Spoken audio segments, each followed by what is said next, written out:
সুপ্রিয় উপস্থিতি, এ পর্যায়ে বক্তব্য দেবার জন্য অনুরোধ করছি নাজমুন নাহার নাইম। নাজমুন নাহার নাইম বিসিএস প্রশাসন ক্যাডারে সুপারিশ প্রাপ্ত হয়েছেন। হাততালি দিতে পরে দিয়ে বাড়িতে গিয়ে দেবো আমরা হাততালি। তিনি বিসিএস প্রশাসন ক্যাডারে সুপারিশ প্রাপ্ত হয়েছেন। নাজমুন নাহার নাইম বাকৃবি বাংলাদেশ কৃষি বিশ্ববিদ্যালয় ব্রাঞ্চের একজন শিক্ষার্থী ছিলেন, ওরাকল বিসিএস এর। ধন্যবাদ। আসসালামু আলাইকুম সবাইকে। সম্মানিত অতিথি বিভূতিযুক্ত professor doctor S M. Anwara Begum sir এবং উপস্থিত বাকি সবাইকে আমার সালাম এবং শুভেচ্ছা।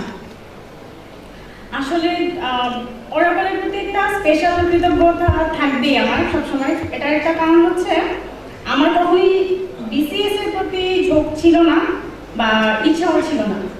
আমার হচ্ছে বিশ্ববিদ্যালয়ের শিক্ষক হবার স্বপ্ন ছিল। তো আমি অনার্স পর্যন্ত অনার্স পরীক্ষা দিয়ে ফেলেছি। তারপরে আমার মনে হয়েছে আমার I should have an alternate plan too if it does not work. তারপরে একটু হঠাৎ করে মনে হলো আমি গিয়েছি সিলেট আমার ছোট মামার বাসায়। ওখান থেকে কে বই কিনে নিয়ে মানে মাইনেসিং যায় আমার ভার্সিটিতে, এটা মাইনেসিংও কিনতে পাওয়া যায়, কিন্তু আমার মনে হয়েছে আমি ওখান থেকে কিনে নিয়ে যাব। পরে আমার ব্লকের আপুদের থেকে সাজেশন নিয়ে কিছু বইপত্র কিনলাম, কিনে সেই সিলেট থেকে টেনে নিয়ে সেগুলো ম্যানেজিং দিয়েছি। যে তারপরে মনে হলো এখন এইভাবে তো কিছু বুঝতেছি না, একটু কোচিং টোচিং যাওয়া দরকার। পরে হচ্ছে ওরাকল বাকি শাখায় ফ্রি সেমিনার ছিল, ফ্রাইডে ছিল মোস্ট প্রবাবলি। হাবিব ভাইয়ার সেমিনার ছিল বাকি সবার মতোই। তো আমি ওটাতে যাই। অ্যান্ড হাবিব ভাইয়ার সেমিনারটা অ্যাকচুয়ালি অনেক পারসেপশনস চেঞ্জ করেছে। মনে হয়েছে না এবার একটু সিরিয়াস পড়াশোনা করা দরকার। তারপর টুকটাক পড়াশোনা শুরু করি, মাস্টার্স ভর্তি হই, ক্লাস শুরু হয়, ক্লাস চলতে থাকে, এদিকে পড়াশোনা শুরু হয়। তার মধ্যে করোনা চলে আসে।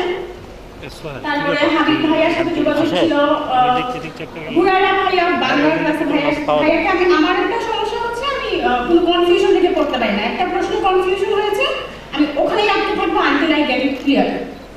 সো আমি বুড়ারা ভাইয়াকে অনেকবার নক করেছি মেসেঞ্জারে যে এই প্রশ্নের উত্তর এই বই এইরকম দেওয়া আছে, ওই বই ওইরকম দেওয়া আছে, এটা আসলে অ্যান্সার কী হবে।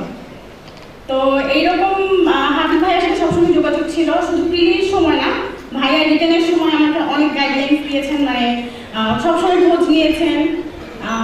তারপরে হচ্ছে রিটেনের সময় রাব্বানি ভাইয়া অনেক বাংলা পড়াতেন উনি। ভাইয়া আমার পরীক্ষার পরে ফোন দিয়ে খোঁজ নিয়েছেন রাব্বানি ভাইয়া যে কেমন হয়েছে। আসলে আমি অত ভালো সাজেশনস বা গাইডলাইন্স তো দিতে পারবো না সম্ভবত, বাট হচ্ছে আমার কাছে মনে হয় সবার স্ট্র্যাটেজি আলাদা। আমি